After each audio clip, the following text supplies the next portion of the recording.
இந்த கிருஷ்ணகிரியில் ஓட்டு போட்டு ஒரு எம்பி அனுப்புனா அவன் தெலுங்குல உறுதிமொழி எடுத்துக்கிட்டு இருக்கிற.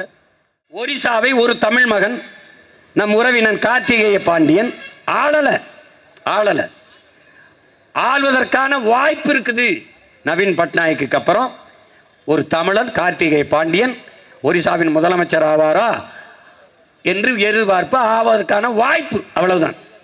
இந்த இந்திய நாட்டின் பிரதமர், இந்திய நாட்டின் உள்துறை அமைச்சர் அமித்ஷா ஒரிசா என்று வருகிற போது ஒரிசாவை ஒரு தமிழன் ஆள்வதா, பாய் பாய் பாண்டியா என்று பேசி தோக்கடித்தார். இப்ப தெரியுதா? அந்த இடத்தில் இந்திய தேசியம் செத்து அடக்கம் பண்ணப்பட்டது, தமிழ் தேசியம் பிறந்து எழுச்சி விட்டுட்டது, அவ்வளவுதான். தமிழர் யாரும் இல்லாதவன், தமிழன் அல்லாத யார் வந்தாலும் தலைவன், தமிழன் யார் வந்தாலும் இந்த சாதி அந்த சாதி, இந்த மதம் அந்த மதம். உனக்கு எப்படி அரசியல் அதிகாரம் வரும்? தாய் நிலத்திலே நீ அடிமையாக வாழ்வதை தவிர அவர் வழியே இல்லாது போய்விடுகிறது. அதனால்தான் உரிமை இழந்து, உடைமைகளை இழந்து, உயிரை இழக்கிற அவல நிலைக்கு தள்ளப்பட்டு கண் முன்னாடி வளம் களவுவது ஒன்றும் செய்ய முடியல. பணத்தை வைத்து விட்டால், வைத்திருந்தால் வாழ்ந்து விடலாம் என்று எண்ணுகிற கூட்டத்தை, என் பைத்தியக்கார என் சொந்தங்களை வைத்துக் கொண்டு என்ன பண்ணுவீர்கள்? பணம் மட்டும் இருந்தால் வாழ்ந்து விடுகிறார். நீர் வேண்டாமா? காற்று வேண்டாமா? நஞ்சில்லாத உணவு வேண்டாமா? 100 மரணங்களை பட்டியலிடுங்கள், எண்ணுங்கள். 90 மரணம் புற்றுநோயால் நிகழ்கிறது. ஏன்? காற்று, நீர், உணவு எல்லாம் விஷமாகி போனது. என் உடன் பிறந்தவர்களே, அவன் சாராயத்து குடித்து ஒரு நாளில் செத்தான், நீங்க கொஞ்சம் கொஞ்சமாக செத்துக் கொண்டிருக்கிறீர்கள், அவ்வளவுதான். இப்படி கேட்டு பாருங்களேன். நம்ம அக்கா தங்கச்சிக்கு, நம் பெரியம்மா சின்னம்மாவுக்கு குடத்தை வைத்துக் கொண்டு தண்ணி கலைகிறார்களே, அவர்களுக்கு கிடைக்காத தண்ணீர் இந்த முதலாளிகளுக்கு எப்படி கிடைக்கிறது? எங்கிருந்து வருகிறது? ஒரே ஒரு கேள்வி. 50 கேன் அப்பளோ, 50 கேன், 50 குடுவையில் உங்களுக்கு வேணுமா? ஒரு அலைபேசியில் அழைத்து சொல்லுங்கள், உடனே வருகிறது. அவனுக்கு எங்கிருந்து வருது தண்ணி? இந்த கிண்ணில், இந்த அக்வஃபனா, இந்த மினரல், வாய்க்கு வராத பேர்கள்லாம் வைத்து விற்கிறானே, அது குடிக்கிற தரத்தில் இருக்கா? அவனுக்கு எங்கிருந்து நீர் கிடைக்கிறது? யார்கிட்டயாவது கேள்வி இருக்கா? நீங்கள் எழுப்பியது உண்டா? ஒரே ஒரு ஓட்டை போட்டு என் தங்கச்சி வெளில வைங்க, அவன் சட்டசபையில் கேட்பா, எவன்கிட்ட பதில் இருக்கா பார்ப்போம்.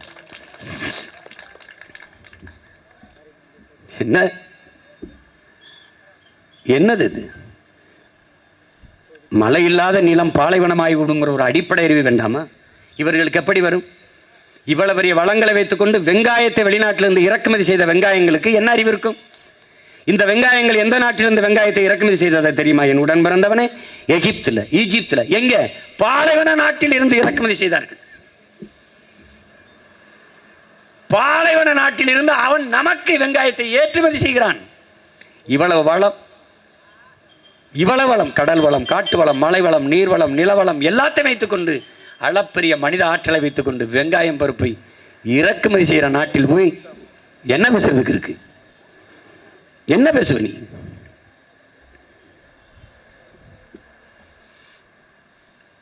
கொடுமை நிகழ்ந்து விட்டது. அப்ப இருந்து எங்க ஐயா போராடுறாங்க, மருத்துவர் ஐயா, சமூக நீதியை காக்கணும்னு. சந்தர்ப்பம் அமையல. சமூக நீதிக்கு எதிராக இருக்க திமுகவோட நிற்க வேண்டியிருக்கு, இல்லைன்னா அதிமுகவோட நிற்க வேண்டியிருக்கு. சமூக நீதினா விலை என்னன்னு கேட்குற பாரதிய ஜனதாவோட நிற்க வேண்டியிருக்கு. அதனால அவர் பிள்ளைகள், நாங்கள் இவன் எவனோடும் சேரக்கூடாது, தனிச்சு நிற்கக்கூடாது முடிவெடுத்தா இந்த வேலையை செய்கிறோம். ஏன்? படிப்பறிவை விட பட்டறிவு மேலானதுங்கிறதுனால இது பட்டறிவு. எங்கள் முன்னவர்கள் பட்ட அறிவு, பிள்ளைகள் அந்த பாதையில் நடக்கிறோம், அவ்வளோதான். அவ்வளோதான். எந்த காலத்திலையும் பாரதிய ஜனதா, காங்கிரஸ் வகுப்பு வாரி பிரதிநிதித்துவம் கொடுக்க போகிறதில்லை, எடுக்க போகிறதும் இல்லை, எடுக்காது. இப்போ தான் ராகுல் காந்தி ரொம்ப நாள் கோமாவில் இருந்து வந்த மாதிரி, நாங்கள் வந்தால், நேத்தான கட்சி ஆரம்பிச்சிருக்காங்க காங்கிரஸ், இனிமேல் தான் போட்டிட்டு ஜெயிச்சு உள்ளே போகணும். விடுதலை பெற்ற இந்தியாவை 1/2 நூற்றாண்டுகளுக்கு மேலாக ஆட்சி செய்த பெருமக்கள் அவர்கள் தான். எங்கள் அப்பா நம்மாழ்வார் அவர்கள், மகனே, உலகத்தில் எந்த நச்சு நாசகார திட்டத்திற்கும் வேறு தேடி நீ பயணித்தால் அது அமெரிக்காவில் இருக்கும். தமிழ்நாட்டில் எந்த நச்சு திட்டம் நாசகார திட்டத்திற்கு வேறு தேடி போனாலும் அது கருணாநிதி வீட்டில் அவர் கையெழுத்தில் இருக்கும். அதான் திமுக, திராவிடம். எந்த திட்டம்? நீ என்கிட்ட ஒன்று சொல்லு. ஸ்டெர்லைட்டு திமுக அதிமுக தெரியாமல் வந்துருச்சா? திணிச்சது யாரு? காங்கிரஸ், பிஜேபி. அவங்களுக்கு தெரியாமல் வந்துருச்சா? இல்லை. இந்த 2 கட்சிக்கு தெரியாமல் அணு உலை நடப்பட்டுருச்சா? நடப்பட்டுச்சா? மீத்தேன் ஈத்தேன் நான் தான் கையெழுத்து போட்டேன்னு அவரே ஒத்துக்கிட்டார் ஐயா ஸ்டாலின். மீத்தேன் ஈத்தேனை நானும் அண்ணன் பள்ளிமாணிக்கம் சேர்ந்துதான் கொண்டு வந்தோம். எங்கள் ஐயா டிஆர் பாலே பெருமையாக பேசிட்டாரு. எல்லா திட்டமும் நீ எதிர்த்து போடுறாரு. நீட் கொண்டு வந்தது யாரு? காங்கிரஸ். கூட இருந்து கும்மி அடித்தது யாரு? திமுக. ஜிஎஸ்டி கொண்டு வந்தது யாரு? காங்கிரஸ்.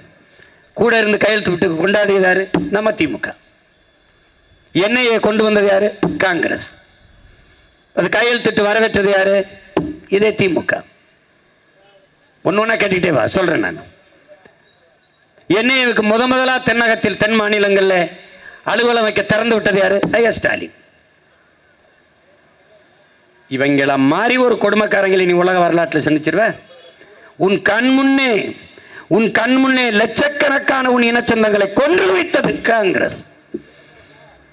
கூட நின்று அந்த துரோகத்திற்கு துணை நின்றது திராவிட முன்னேற்ற கழகம் திமுக. 1,70,76,000 மக்கள் செத்ததை பற்றியே கவலைப்படாது இந்த கட்சிகள். இந்த 80 பேர் சாராயம் குடி செத்ததை பற்றியே கவலைப்பட போகுது. இந்த சாவுக்கு ஐயா ராகுல் காந்தியினுடைய வருத்தம் என்ன? ஐயா மோடியாவின் வருத்தம் என்ன? இதே சாவு குஜராத்தில், பீகாரில், அல்லது மத்திய பிரதேசத்தில், உத்தரப்பிரதேசத்தில், ராஜஸ்தானில் என்ன நடந்திருக்கும் நினைக்கிறீங்க? நம்மளை மனிதனாவே மதிக்க மாட்டான். ஏன் தமிழ் தேசிய அரசியல் பேசுகிற உங்கள் பிள்ளைகள் ஏன் தேவைப்படுது? இந்த அரசியலின் வளர்ச்சியை எவனும் தடுக்க முடியாது. ஏன்? இது காலம் பிரசவித்தது, வரலாறு கையளித்த கடமை. இந்தியா ஒரே நாடு என்றார்கள், ஒரே தேர்தல் என்றார்கள், ஒரே ரேஷன் கார்டு என்றார்கள், நாம் இந்துக்கள் என்றார்கள், தேசிய நீரோட்டத்துக்கு கரையுங்கள் என்றார்கள், எல்லாம் சொன்னார்கள். ஒரே வரி என்றார்கள், எல்லாம் ஒரே நாடு, ஒரே ரேஷன் கார்டு, எல்லாம் நாம் இந்தியர் என்றார்கள், நம்பினோம். ஆனால் ஒரிசாவை ஒரு தமிழ் மகன், நம் உறவினன் கார்த்திகேய பாண்டியன் ஆளல. ஆள்வதற்கான வாய்ப்பு இருக்குது. நவீன் பட்நாயக்கு அப்புறம் ஒரு தமிழன் கார்த்திகேய பாண்டியன் ஒரிசாவின் முதலமைச்சர் ஆவாரா என்று எதிர்பார்ப்பு, ஆவதற்கான வாய்ப்பு, அவ்வளவுதான்.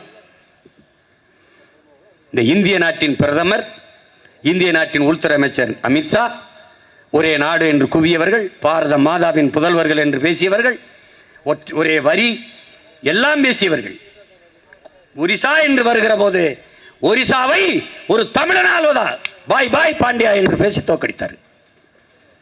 இப்ப தெரியுதா?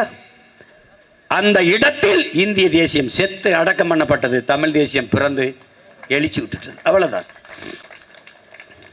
அப்ப நீ இந்தியன் என்னை சொன்னது பொய், இந்தியன் என்னை சொன்னது ஏமாற்று. நீ ஒரே நாடு, ஒரே ரேஷன் கார்டு, ஒரே வரியெல்லாம் என்னை சுரண்டுவதற்கு, கொழுப்பதற்கு, வேறதற்கு ஒரிசாவை தமிழன் ஆளக்கூடாது என்றால் நீ இந்தியன் என் நிலத்துக்குள்ள நுழையக்கூடாதுரா. இதாண்டா என் கோட்பாடு. நீ எங்க நீ வென்று காட்டு பிஜேபி. நீ 26ல் மொத்த கட்சியும் கூட கூட்டணி சேர்த்து நின்று பாரு, என்னை எங்க வீழ்த்திரு பார்ப்போம். என்ன இயக்கத்தனம் பாருங்க. ஒரு தமிழன் 65 வருஷமா எங்களை ஆண்டு கொடிக்கிறான்டா அந்நியவன். என் இனம் சாராதவர் கையிலே 60 ஆண்டுகளுக்கு மேலாக நிலத்தின் அதிகாரம், வலிமை மிக்க அதிகாரம். இந்த கிருஷ்ணகிரியில் ஓட்டு போட்டு ஒரு எம்பி அனுப்புனா அவன் தெலுங்குல உறுதிமொழி எடுத்துக்கிட்டு இருக்கிற. என் மகளை ஜெயிக்க வச்சு அனுப்பியிருந்தா இப்படித்தான் இருக்குமா? என் மகள் வித்யாவை ஜெயிக்க வச்சு அனுப்பியிருந்தா தமிழன் ஓட்டில் தெலுங்குல உறுதிமொழி. செத்துப்போ. விஷம் இல்லைன்னா கள்ளச்சாரம் வைக்கிது, குடிச்சிட்டு படுத்து போ. விஷம் குடிச்சா தலங்காசு தர மாட்டான்.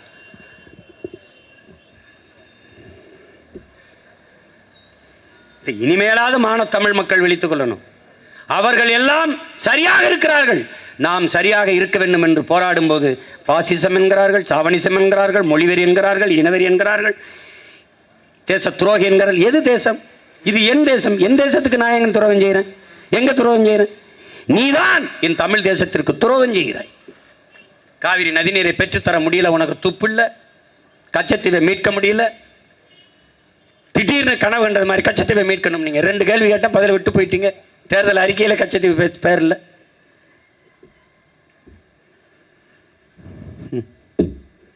எல்லாத்தையும் விட எங்களை சாதி மதத்துக்கு ஓட்டு போடு, எங்களை சாகடிச்சிரு. எங்களை சாகடிச்சுட்டு நீ எதுக்கு வேணாலும் ஓட்டு போட்டுப்போ. இப்போவும் சொல்கிறேன், எப்பவும் சொல்வேன், சாதி பார்த்து என் தங்கை தமிழ் மகள் மான தமிழச்சி என்று நீங்கள் கருதினால் என் தங்கைக்கு இந்த மைக்கு சின்னத்தில் வாக்கு செலுத்துங்கள். இந்த சாதிக்காரி என்று நீங்கள் கருதினால், சாதி பார்த்து போடுவதாக இருந்தால் போட்டு விடாதீர்கள். உங்கள் ஓட்டு எங்களுக்கு தீட்டாகிவிடும். நாங்கள் ஏற்றுக்கொண்ட கொள்கை கோட்பாட்டுக்கே அது எதிரானது.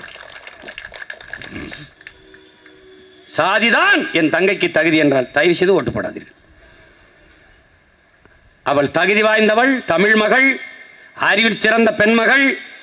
இந்த இனத்தின் பெருமை மிக அடையாளங்களில் ஒருவராக அவர் வளர்வாள், வாழ்வாள் என்று நீங்கள் நம்பினால் என் தங்கைக்கு இந்த ஒளிவாங்கி சின்னத்திலே வாக்கு செலுத்தி வெற்றி பெற செய்யுங்கள்.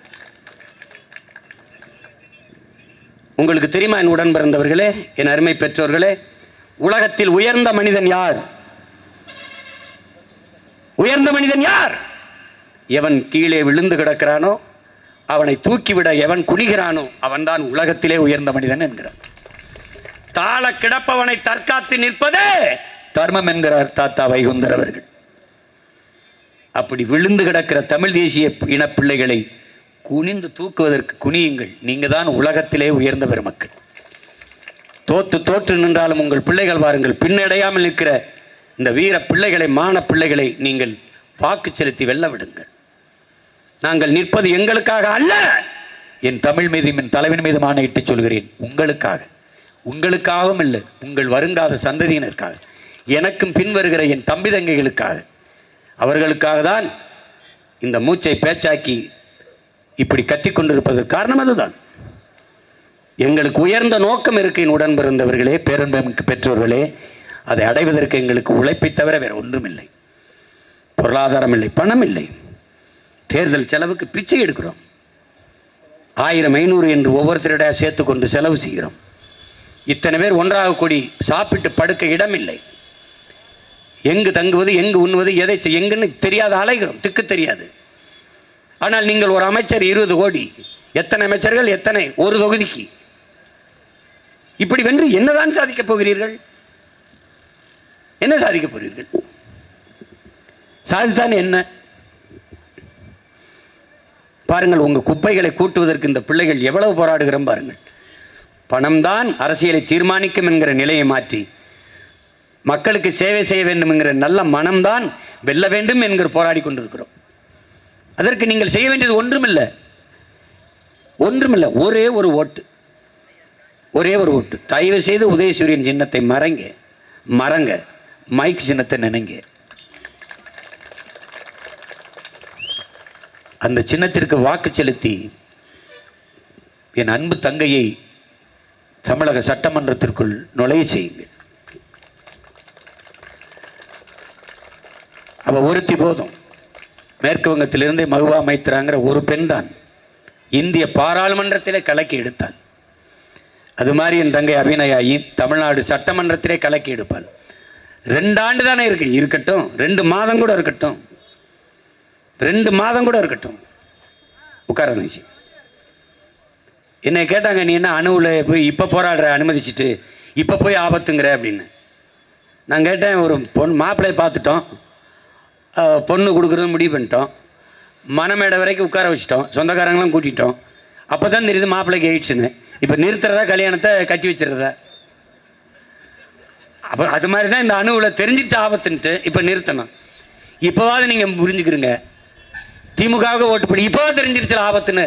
2 வருஷம் தான் இருக்குது. இப்போவாது முடிச்சு மைக் சின்னத்துக்கு ஓட்டு போட்டுருங்க, தயவு செய்து போட்டுருங்க. திரும்ப திரும்ப அதே தவறை செய்யாது. தெரியாமல் செய்கிறது தவறு, தெரிஞ்சே செய்கிறது தவறு இல்லை. அது கொடுமை, அது பைத்தியக்காரத்தனம், முட்டாள்தனம், அறிவில்லாததனம். செய்யாதீங்க. ஒரு தடவை மாற்றுங்க, சிந்தனையை மாற்றுங்க, சட்டையை மாற்றுங்க. ஒரே சட்டையை 60 வருஷமாக போடுறீங்க.